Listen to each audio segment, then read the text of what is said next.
La presentación está dividida en pues, una introducción, antecedentes, el contexto, hablarles un poco del municipio de Jiquipilco y las comunidades en las que se basa el estudio. Quisiera aclarar que es un estudio que no está terminado, las conclusiones son muy parciales porque hay cosas que no podría ahorita afirmar hasta que haya una constatación empírica más a fondo, ¿no? A manera de introducción, tenemos que en las comunidades, ya los mencionaron los que me antecedieron, que siempre ha habido problemas en las comunidades. Cada comunidad tiene sus problemas y cada comunidad los ha tratado de resolver de cualquier manera.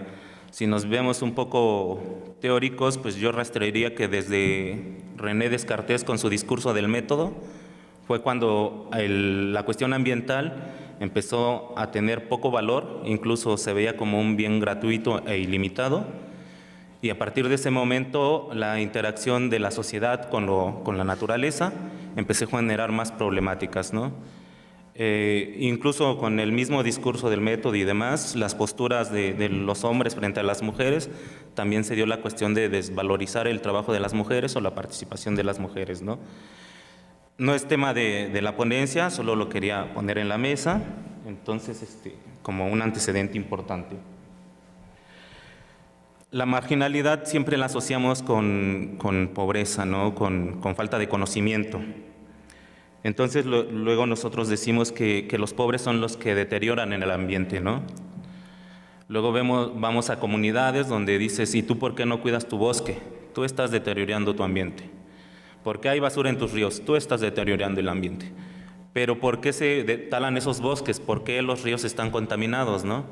Hay comunidades donde de verdad me ha tocado ir que el uso de plásticos lo limitan a sus fiestas patronales, que es una vez al año, pero todo el año el río tiene arrastre de PET, plástico, unicel y demás, que llega de otras comunidades o de núcleos urbanos que usan como vertedero el río, ¿no? Se ha invertido mucho ya ni sé cómo medirle. Se ha invertido mucho en desarrollo social en México. El presupuesto sí ha ido aumentando, ¿no? Del 99 al 2003 tuvo incremento, del 2003 al 2009 tuvo incremento, 2010 al 2011 tuvo una reducción, pero después del 2013 al 2015 ha seguido aumentando. Pero los resultados que ha presentado México en el combate a la pobreza no han sido los esperados, y países que tienen como acciones similares como Chile y Brasil sí presentan mejoras, ¿no? Cada uno de esos casos tiene aspectos para criticar, pero según el Índice de Inclusión Social 2015, de 17 países latinoamericanos, México ocupa el 13º lugar, Brasil el 6º y Chile el 5º, ¿no? Entonces, algo estamos haciendo mal, ¿no? Enseguida les puedo comentar que en las consultorías estas con Cedesol, específicamente para el programa Prospera, se empezó a tratar de diseñar un programa que incluyera muchas vertientes en la que sí se diera un combate a la pobreza. Mucho de esto obedeció porque Rosario Robles quiso que su Cruzada Nacional contra el Hambre tuviera un discurso legitimador y otras instituciones que dijeran, sí estamos realmente trabajando para eso, ¿no? Entonces, la propuesta que se estructuró es que se trabajara con un esquema de territorios funcionales. Este es un enfoque muy de territorio, de las carreras que manejan las cuestiones territoriales junto con las sociales, en la que se pretende que se dinamicen los ejes productivos y se mejoren las capacidades de los productores, pero específicamente de los productores que tienen un índice de marginalidad, ¿no? Para lograr esto se requiere de la concurrencia de los programas sociales.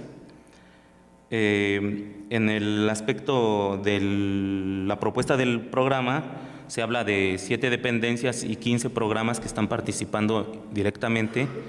Se acaban de dar las relaciones ya con convenios de concertación y demás, por eso les decía que todavía no hay un mecanismo para evaluar, un mecanismo certero, pero se habla de que fácil a esta propuesta de territorios funcionales se pueden integrar 47 programas de 10 dependencias Y así le podemos seguir aumentando de números de programas sociales. Por ejemplo, Coneval maneja que a nivel federal hay 233 programas o acciones sociales. A nivel estatal contabiliza más de 3,500 y a nivel municipal contabiliza más de 1,800. Entonces, nosotros damos casi 6,000 programas o acciones sociales y dices, entonces, ¿los resultados dónde están? O sea, programas hay, pero en la implementación, como la mayoría de las políticas públicas, pueden tener un diseño bonito, pero la implementación es lo que nos da unos resultados muy malos, ¿no?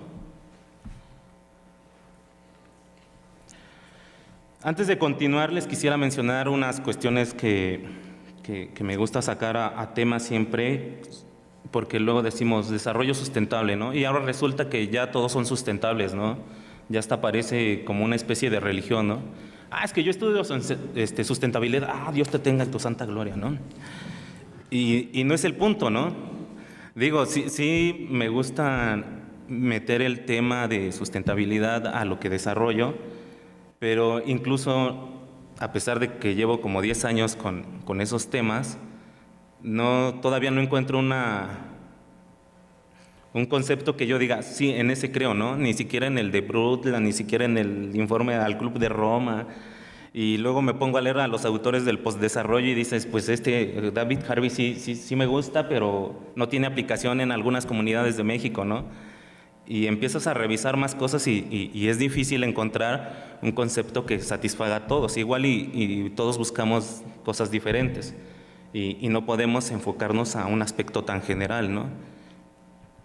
Pero son unas posturas que yo he dedicado, bueno, ubicado más bien, sobre sustentabilidad, y están las catastrofistas en las que decimos, todo está mal, y si seguimos así, esto va a colapsar, ¿no? Y hay estudios y estadísticas que nos muestran que eso es posible, ¿no? Hay unas cuestiones tecnócratas en las que nos dicen, bueno, sí, todo está mal, pero podemos hacer cosas y aún incluso en hacer esas cosas, el mercado todavía puede regular esas relaciones, ¿no? Ahora ya hay servicios ambientales, bonos de carbono y demás en las que se pretende que con eso empecemos a rescatar un poco el ambiente, ¿no?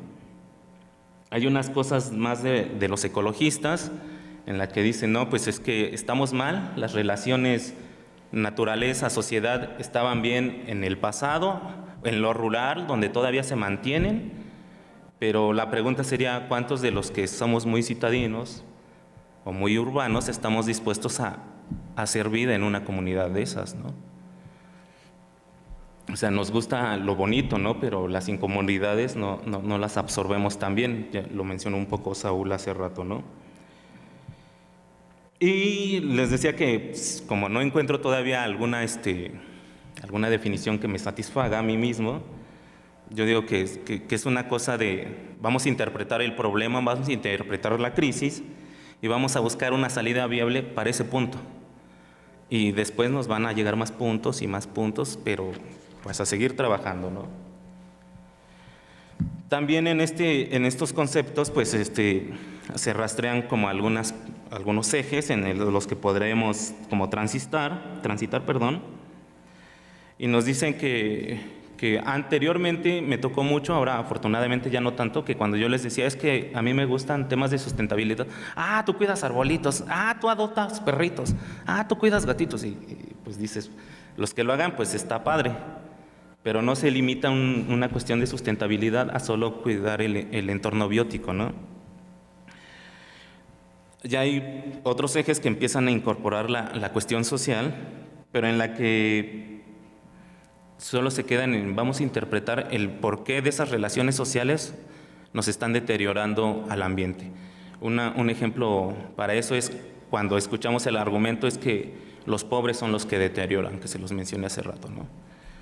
O que las empresas socialmente responsables están haciendo acciones para resolver el problema ambiental, ¿no? Aunque solo hayan puesto contenedores aquí como los que tenemos de la UAM de separación, ¿no?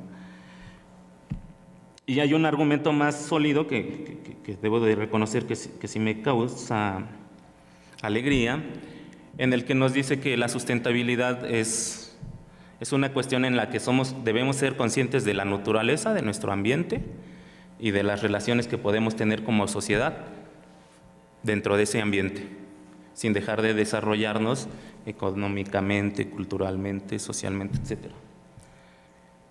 Y en ese sentido, buscando literatura para eso, pues me encuentro con Elinor Ostrom, Premio Nobel de Economía, la única mujer politóloga, ni siquiera era economista.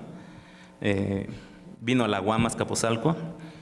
Hay quien dice que como comió en la cafetería, pues no resistió ya su enfermedad y a los 2 años murió, ¿no? Pero eso es como anécdota mala, ¿no? Una que nada más la entenderíamos los guameros. Pero su sistema socioecológico sí me agrada, porque habla de nuestro ambiente, de las unidades de recursos que hay en ese ambiente, árboles, peces, perros, gatos, flores, hasta nosotros mismos, la forma en que nosotros los gobernamos, la forma en que nosotros los gestionamos, de nosotros como personas, cuál es nuestra interacción, nuestro impacto que generamos en ese entorno, y lo que le da más importancia es a todas las interrelaciones, cómo te relacionas tú con tu entorno, cómo te relacionas con el otro, cómo te relacionas con aquel al que le degastes la capacidad de decidir. Porque somos responsables. No es que fue el presidente, sí, pero nosotros delegamos esa función. Y cuando no nos manifestamos, estamos aceptando ese tipo de cosas, ¿no? Ahora, ya en la propuesta del programa piloto Territorios Productivos, nos dice que es una cosa de combatir a la pobreza, ¿no? Como muchas de las campañas de Chayito Robles, que ahora ya no está en Cedesol, y más políticos que dicen. Nuestra misión, nuestra meta en la gestión actual, trienio, cuatrienio, sexenio, lo que sea, dependiendo de la esfera, es combatir frontalmente a la pobreza. Y también te preguntas, ¿no? ¿Qué es pobreza? Hay muchos autores que manejan ese concepto, sería como objeto de otra discusión. Entonces yo me quedé muy pragmático, soy administrador, dije, pues, ¿qué dicen las instituciones que tienen la capacidad de definir, ¿no? Como es Coneval? Y nos dice que la pobreza es cuando una persona tiene a partir de 1 a 6 carencias, ¿no? Las carencias pueden ser en rezago educativo, lo mencionó el profe, lo apunté para que no se me olvidara su nombre, Mauricio, que lo que detectaban ellos en las comunidades de pobreza era un terrible rezago educativo. Ese es el primer criterio que Coneval toma para medir la pobreza o cuando una comunidad es pobre. El otro es el acceso a los servicios de salud. Supongan que hay un médico en las comunidades que estuve trabajando, en que me enfermo, no sé qué comí, bueno, sí sé qué comí, pero me hizo daño, y voy a una consulta médica de 250 pesos. Digo, se me hizo accesible para la condición que nosotros estamos acostumbrados a vivir aquí al distrito. Y del medicamento fueron como 150 pesos. Entonces, esa ocasión me gasté 400 pesos, dices, porque me sentía mal. Pero las personas allá ganan 80 pesos por día, las cabezas de familia. Y no trabajan los 7 días, trabajan entre 5 y 6. O sea, son o 400 o 480 pesos. Si a uno de ellos le pasa lo que a mí me pasó, gasta su semana, ¿no? Y le quedan 80 pesos para los pasajes, para la comida, para los niños.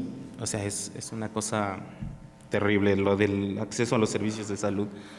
Entonces, la siguiente condición es los servicios, a la seguridad social, cuestiones de vivienda o fondo para retiro y demás, pues difícilmente la tendrán, ¿no?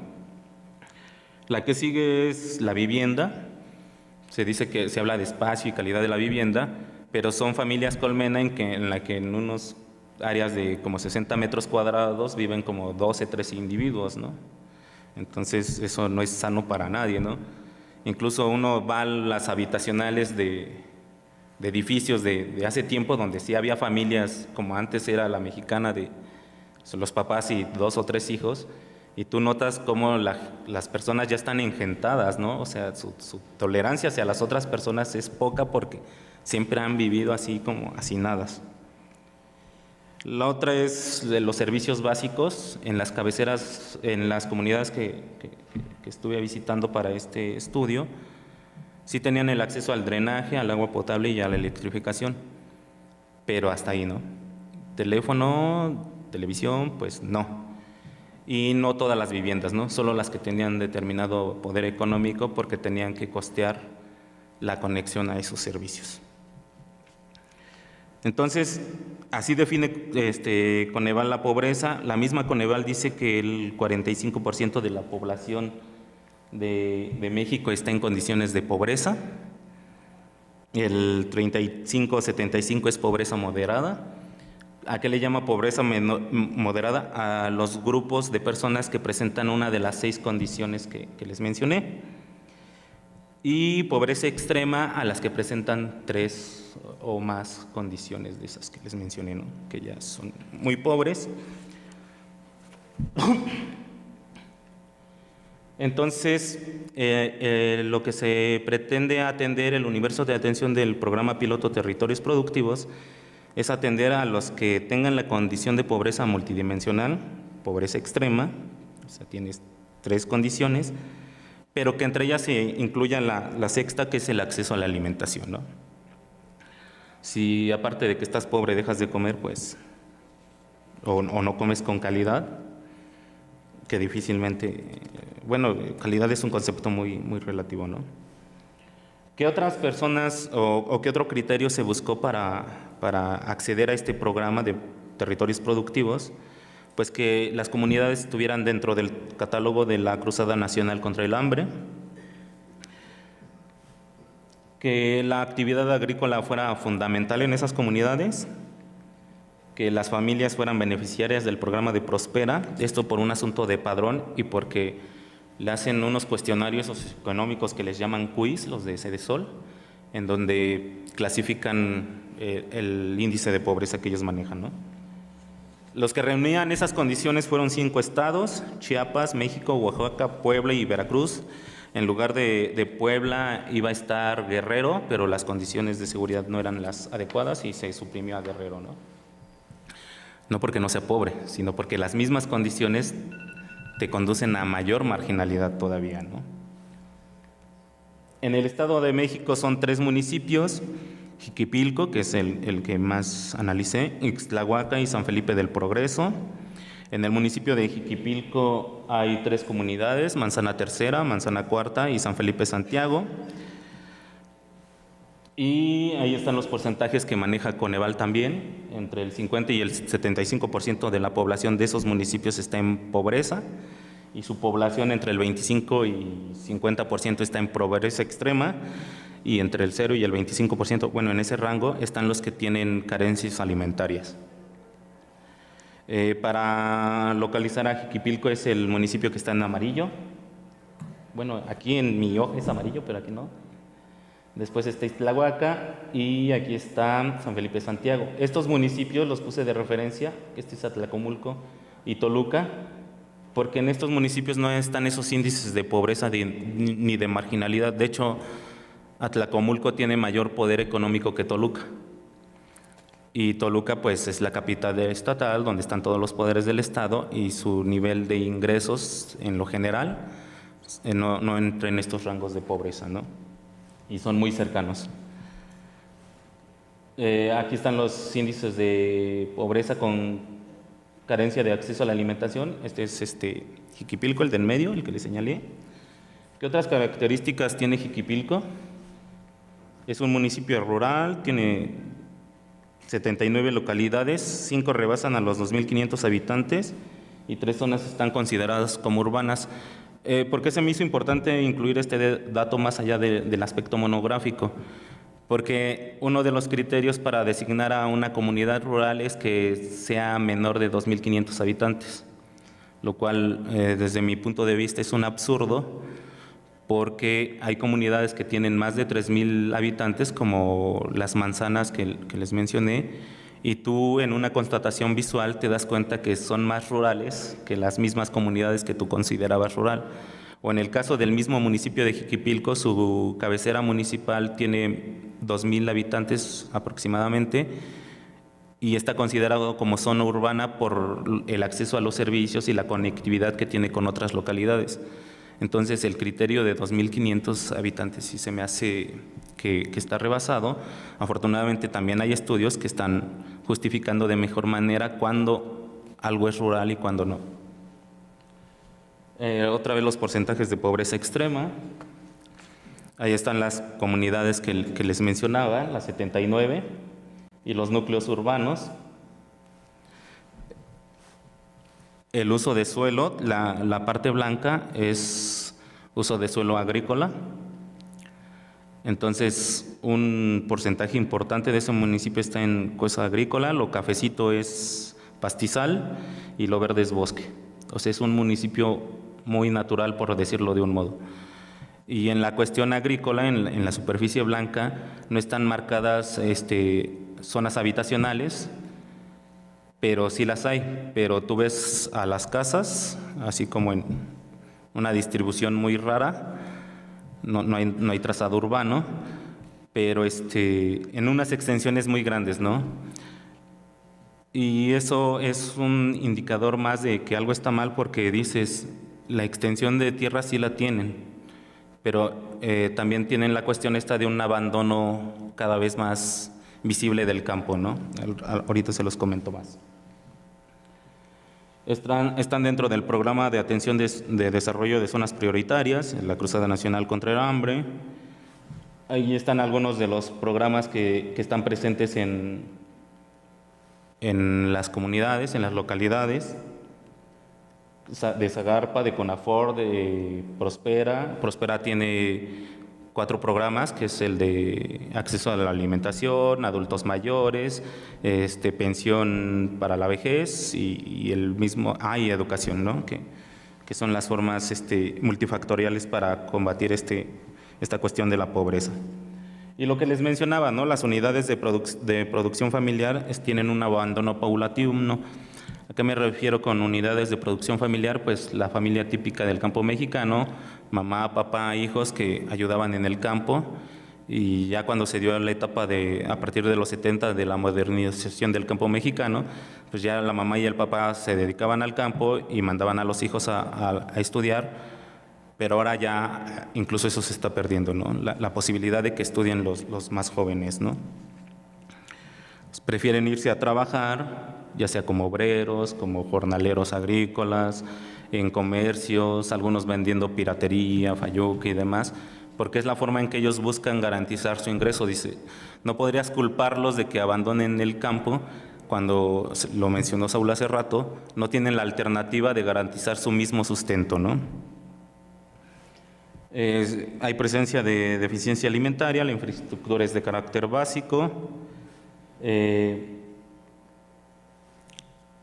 En el mapa anterior, donde les marcaba los municipios de influencia, también es relevante porque las poblaciones de Jiquipilco prefieren hacer vida ya sea en Atlacomulco o en Ixtlahuaca, porque ahí van a estudiar, ahí van a trabajar, y a las comunidades de Jiquipilco ya son como comunidades dormitorio, algo así como pasó con el Distrito Federal y Ecatepec, que toda la gente, o Iztapalapa, que toda la gente se desplazaba al centro a trabajar y convirtió zonas dormitorio, pero por lo mismo de estos traslados y otras cuestiones económicos sociales, dejaron que la marginalidad se quedara en esas localidades mientras había un poco de desarrollo a donde iban a desarrollar sus labores, ¿no?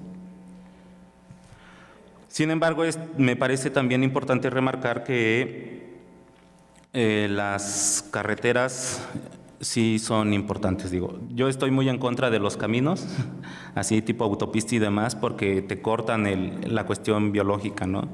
Cruce de animales, cruce de especies se ven afectadas, pero dices también en esta cuestión de ¿y qué alternativas tienen para su desarrollo económico, del cual no nos podemos desprender nadie? Necesitamos ese desarrollo, necesitamos garantizar nuestro sustento, pero si no tienen la forma de salida de sus productos, ¿cómo? Si no tienen la posibilidad de que lleguen otras personas, ¿cómo no? Las conclusiones parciales de este estudio es que para lograr avances se requiere reforzar los procesos de participación comunitaria, Hicimos alrededor de 13 diagnósticos comunitarios con las personas de ahí y nos generaron mejores resultados que los que se encargaron a unas consultorías que solo los hicieron desde gabinete, ¿no? La otra es promover y desarrollar incentivos que favorezcan el abandono de la condición de pobreza de la población. Una de las partes más criticadas de los programas sociales es que incluso el desafortunado comentario de Chayito de pues no tengan más hijos, tiene parte de la lógica que se está viendo en cuanto a si es que sí está documentado que hay personas que prefieren tener hijos para que les den el subsidio de educación a ponerse a trabajar ellas, ¿no? Digo, yo sí estoy de acuerdo que la transmisión de valores debe de haber una figura adulta con los niños, pero no al costo de, pues voy a tener más hijos para que yo tenga mi sustento, ¿no? Y ya cuando los niños crezcan, pues los mando a trabajar. Eso está documentado. Y está documentado también de que hay personas que prefieren dejar de trabajar porque rebasando una cuestión de ingresos ya no son sujetos a los programas. Entonces dicen, si yo soy sujeto al programa sin hacer nada, mejor estoy así porque está bien que yo descanse mientras el gobierno me dé, ¿no? Y aparte cuando les preguntas, oye, ¿por qué estás enojado? Es que me quitaron el apoyo. ¿Y por qué te lo quitaron? Porque pues ya no me registré. Es que cuando vinieron a levantar las listas, dije, ¿cuánto me van a dar por firmar, no? Entonces ya está hasta como un aspecto mercenario y eso lo favorecen mucho las campañas políticas de que van y ofrecen y registran en padrones con tal de llevar votos a lo suyo, ¿no? Nos decía una persona de Veracruz, es que desafortunadamente un voto pensado vale lo mismo que un voto no pensado. Y es más fácil convencer a 1000 personas que sigan sin pensar a que una persona pensante de decirle vota por mí. O sea, puedo gastarme, no sé, nos había dicho que creo 3,000 pesos, ¿no? Dice, y yo con 3,000 pesos le doy de a 100 pesos a cada uno de los que sé que no tienen esa capacidad de elegir bien a sus representantes y ya garanticé 30 votos. Se lo doy a alguien que sí es pensante y le doy esos 3,000 y a lo mejor se va de fiesta y a lo mejor se burla de mí de que le di dinero y no va a votar por mí. O aparte está el riesgo de que sí me denuncie, ¿no? De que estoy haciendo este tipo de arreglos, ¿no? Entonces, y ya la última es que el enfoque territorial que les estaba mencionando, pues no se limite a una demarcación política. Lo que les mencionaba de las comunidades que prefieren irse a Ixtlahuaca o a Tlacomulco o a Toluca, a donde te traslades necesitas bienes y servicios. Necesitas transporte, necesitas salud, necesitas lo que sea. Pero registré 5 casos en el que llega la persona enferma y le digo, ¿y por qué no te atendiste? Es que en mi credencial está que esta es mi unidad de atención. Bueno, ¿y por qué no vas? Bueno, es que no está el doctor. Entonces tengo que ir mañana. ¿Y si vas a ir? No lo sé porque no quiero que me descuenten el día, ¿no? Entonces hay una serie de relaciones que dices, por dónde vives, te negaron el servicio, aun cuando toda tu vida la hagas allá, ¿no? Entonces es parte de lo que les quería presentar como avances. Es una mezcla entre pues lo que se ha trabajado y parte de las metodologías que se están empleando ahorita para delimitar el universo de atención, ¿no? La cuestión de la pobreza está a nivel nacional. Las condiciones de estas comunidades son similares a muchas de México, pero hay que delimitar, ¿no? Desafortunadamente no se puede atender a todo mundo. Y aparte dices, órale, pero es tu deber atenderlos a todos, ¿no? Pero el que desarrollemos un método no nos garantiza que eso del Estado de México aplique a Chiapas, o que aplique a Baja California, o que aplique a Puebla. Entonces, con este tipo de estudios, pues lo único que logras es obtener algunas aprehensiones de esa realidad y habrá algunas que sí las puedas trasladar a otras realidades, ¿no? Pero siempre con la conciencia de que no hay recetas, en ningún lugar va a haber recetas, ¿no? ¿Hay una forma de hacer las cosas? Sí, pero debemos seguir trabajando en eso. Y pues, gracias.